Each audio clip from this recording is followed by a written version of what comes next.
sur la Une Télé. Benjamin Verpoorten nous rejoint, c'est notre testeur fou. Il teste pour nous toutes sortes de choses. Aujourd'hui, il va nous parler de l'escrime, un sport méconnu. Il l'a testé pour nous. Est-ce accessible à tous? On verra ça avec lui. Bonjour Benjamin, bonjour bienvenue. Sarah. Ben merci. Oui, comme vous l'avez dit, j'ai testé l'initiation à l'escrime. Alors pour ça, je me suis rendu à Hambourg, c'est en province de Liège. Mais avant de continuer, si vous n'êtes pas du tout de la région, sachez que vous pouvez aller sur le site escrime-ligue.be. C'est tout simplement le site internet de la Fédération francophone. Et là-bas, trouver tous les sites proches de chez vous et voir un petit peu ce qu'ils proposent pour les débutants. Alors maintenant, si on revient du côté d'Hambourg, eh bien c'est très simple. L'initiation, si vous avez plus de 12 ans, c'est tous les lundis de 19h à 21h. Si par contre vous êtes plus jeune, à savoir 7 à 12 ans, c'est tous les mercredis de 17 à 19h. Là. Et alors, les deux premières séances sont gratuites. En fait, il s'agit d'un programme jusqu'à Noël. Alors, les deux premières séances sont donc gratuites et en 4 heures, on voit déjà pas mal de choses. Vous allez le voir, moi, en 2 heures, j'ai déjà vu pas mal de choses. Ouais. Et puis sinon, après, si ça vous intéresse jusqu'à Noël, c'est 75 €. Et puis, au-delà de Noël, si vous souhaitez continuer, eh bien, c'est 145 €. Donc, au total, une année, c'est plus ou moins 200, 210, 15 €. Ok, on teste. Il faut du matos, non? Alors oui, il faut... Ils sont habillés en blanc. Voilà, exactement, ouais. Ils sont habillés en blanc. Alors, heureusement, je vous dis tout de suite, on ne salit pas, donc pas de tracas pour les mamans. Mais pour ce qui est des vêtements, on vous demande juste en fait de prévoir un training, un pantalon long, en tout cas de quoi protéger vos jambes, ainsi que des chaussures type chaussures de salle, donc les chaussures plates, et puis un t-shirt ainsi qu'une bouteille d'eau, parce que les moments où on peut se rafraîchir font du bien. Et puis sinon, comme vous le voyez sur l'image, eh bien, on vous prête alors le masque, pas dire le casque, sinon vous allez vous faire un petit peu enguirlandé par les responsables. Ouais. Et puis ensuite, on vous donne aussi la veste ainsi que l'arme et puis le gant qui va vous permettre de tenir l'arme. Et puis sur le plan physique, aucun prérequis à avoir parce qu'on s'adapte vraiment à vous. Et si vous n'avez pas de conditions, pas de tracas. Avant chaque entraînement, échauffement, on a un petit travail physique pour vraiment avoir la base et pouvoir ne pas être essoufflé à la moindre activité. On a vu les images aux Jeux Olympiques peut-être, et c'est vrai que c'est pas toujours facile à comprendre l'escrime au niveau des règles. On sait qu'il faut toucher l'autre, mais voilà, ça bip parfois, on ne sait pas pourquoi. Et bien voilà, mais en fait, l'escrime, c'est clair que c'est mieux si vous arrivez à l'initiation en ayant les bases, en connaissant un minimum les règles.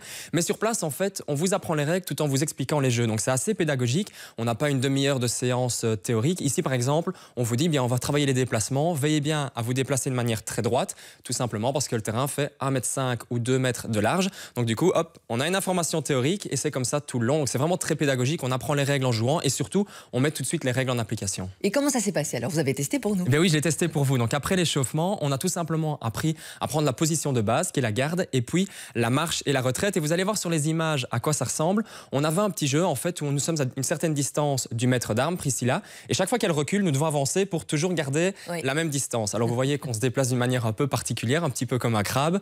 En fait, c'est tout simplement parce qu'en escrime, on ne peut pas courir et on ne peut pas non plus tourner le dos à l'adversaire. Donc ça oblige vraiment à prendre cette position vraiment très spéciale. Et vous allez voir dans quelques instants, on va la prendre ici en plateau.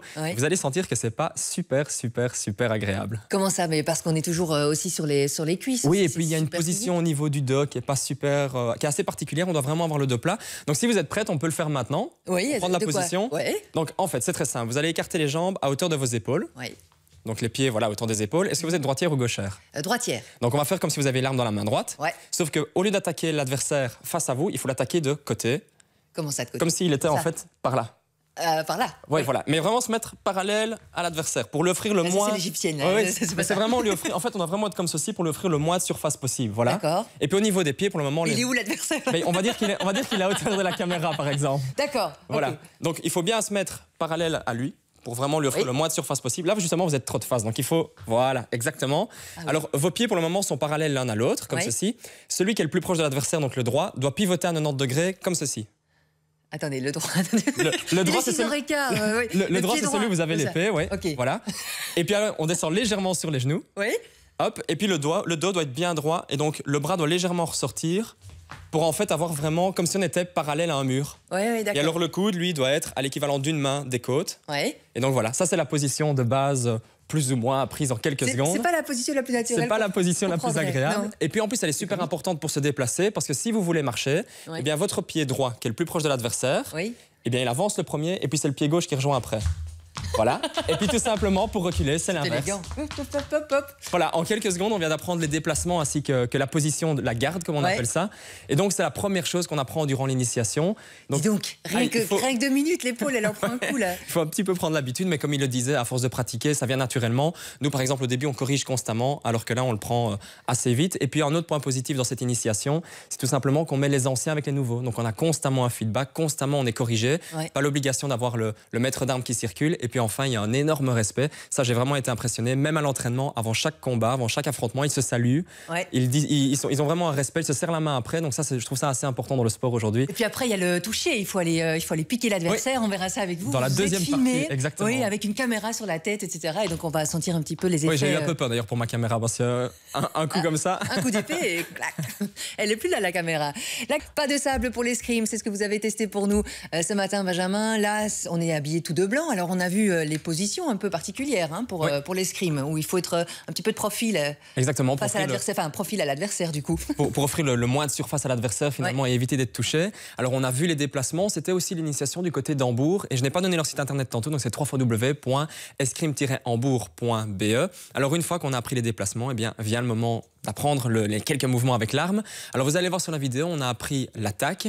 On a appris également les quelques mouvements de base de la fente et puis aussi les parades. Alors vous allez voir un petit peu à quoi ça ressemble. Oui. Ici, voilà, ça c'est l'attaque. Donc le principe, on reprend la position de base, la garde, et puis on tend le bras. Et au moment où on fait la touche avec le poignet, eh bien on doit en même temps avancer avec la jambe proche de l'adversaire. Donc moi, comme je suis droitier, je donnais le coup de poignet tout en avançant la jambe droite. Donc ça, c'est la base de l'attaque. Oui. Ensuite, on a la parade. La parade, 3 mouvements possibles. À droite pour protéger, enfin moi en tant que droitier, à droite pour protéger tout ce qui est dos. À gauche pour protéger tout ce qui est la partie avant du corps. Et puis au-dessus de la tête pour empêcher finalement les attaques aériennes en quelque sorte. Et on peut crier un peu, faire la parade amoureuse par exemple. Je ne suis pas sûr que l'adversaire sera vraiment impressionné. Et puis ici, alors vous voyez venir la fente.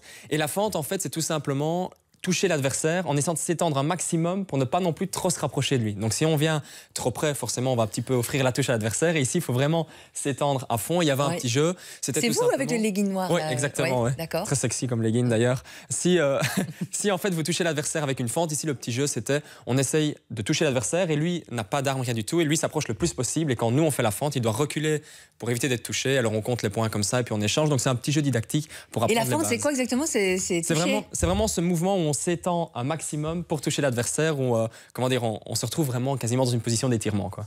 Alors après ça, il y a évidemment les débuts des combats. Oui. C'est pas vraiment des combats proprement parlés parce qu'en escrime, il y a une règle assez particulière qui sont les règles de priorité. Donc en escrime, il y a 3 types d'armes. On a l'épée, le fleuret et le sabre. Et en fleuret et sabre, si les 2 adversaires se touchent en même temps, on ne peut pas donner un point à chacun. Donc il faut les départager. On les départage grâce aux règles de priorité. Et les assauts que vous allez voir maintenant, eh bien, c'était tout simplement l'objectif d'apprendre les règles de priorité. Oui. Alors voilà, vous voyez ici, la règle de priorité, en fait, c'est montrer à l'arbitre qu'on veut porter une attaque le premier. Donc pour montrer à l'arbitre qu'on veut porter une attaque le premier, il suffit en fait de tendre le bras pour entamer le mouvement d'attaque. Et là, l'arbitre sait qu'on va être prioritaire. Mais l'autre aussi tend son bras pour se défendre. Oui, mais s'il le fait juste après nous, eh bien, on est prioritaire.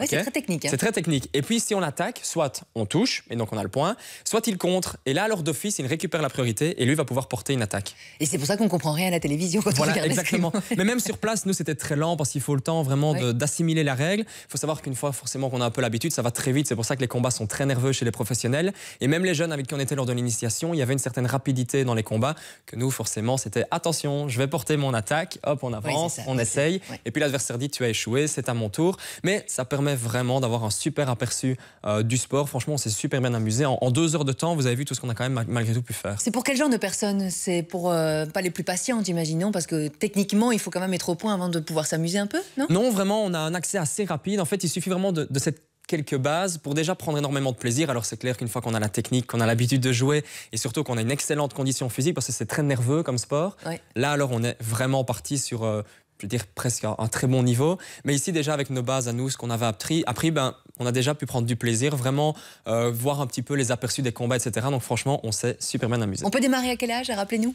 C'est 7 ans à 12 ans pour les premiers groupes. Et puis après, c'est 12 ans et plus. Et ça peut aller jusqu'à 75, 76 ans sans souci. Et si ça vous dit, il y a le site de la Ligue d'escrime. Exactement, la Ligue d'escrime. Donc c'est www.escrime-ligue.be. Ça, c'est le site de la Fédération francophone. Et là-bas, vous pouvez en fait retrouver tous les clubs partout en Wallonie et à Bruxelles pour savoir un petit peu ce qui est proposé près de chez vous. Merci beaucoup, Benjamin.